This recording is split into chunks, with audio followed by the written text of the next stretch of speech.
Hello and welcome. My name is Sahan Chalabi and I'm a Solutions Engineer for Cisco Secure Connect. In this video we're going to be doing an overview of the Secure Internet Access use case.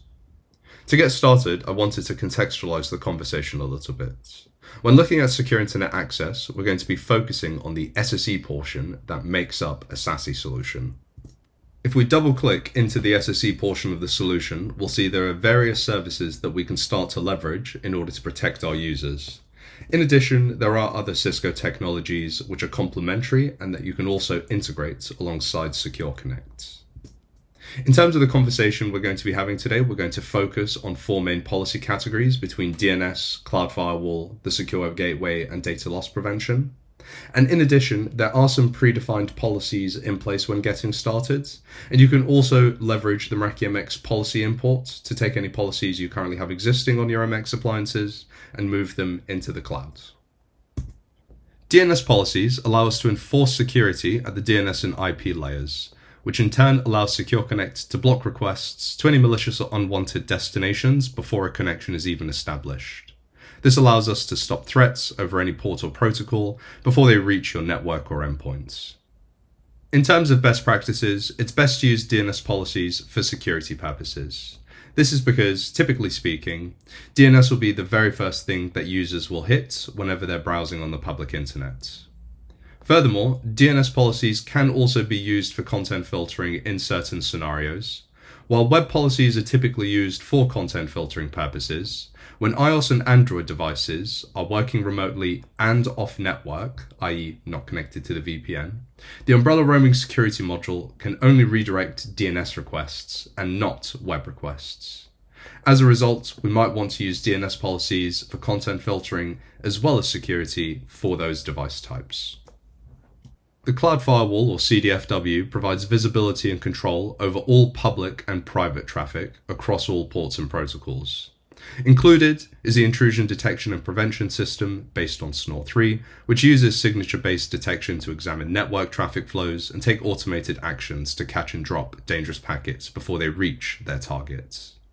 Best practices around CDFW is to utilize these policies to block traffic over any non-web ports, although with the advantage tail licensing you can also utilize it to block against layer 7 applications towards the public internet as well.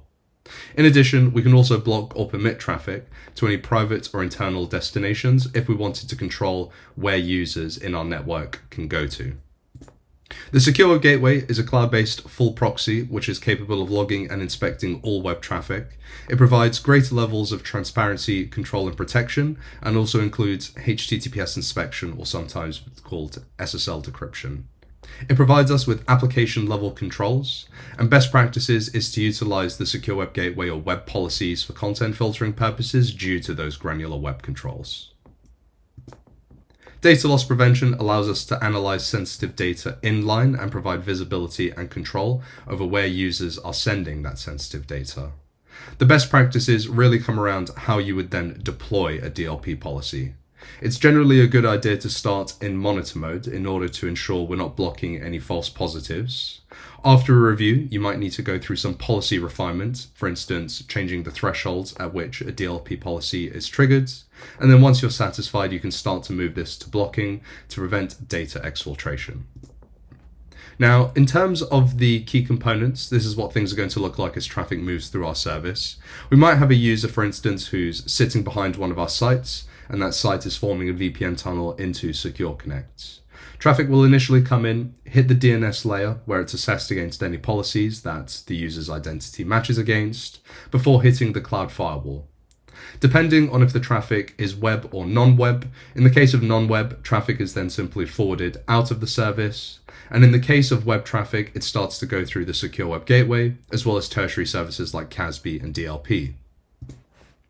In the case of remote workers, this assumes that the remote worker has formed a VPN tunnel with the AnyConnect VPN module within Secure Clients, and we can also implement traffic steering with DNS and web policies being applied if the umbrella roaming security module is installed. In the case where the umbrella roaming security module is installed but the user hasn't formed a VPN tunnel, we can still have those DNS and web requests redirected where they'll still be assessed against the policies that you have configured. That's all for this video. Thank you very much for joining and all the best. Take care.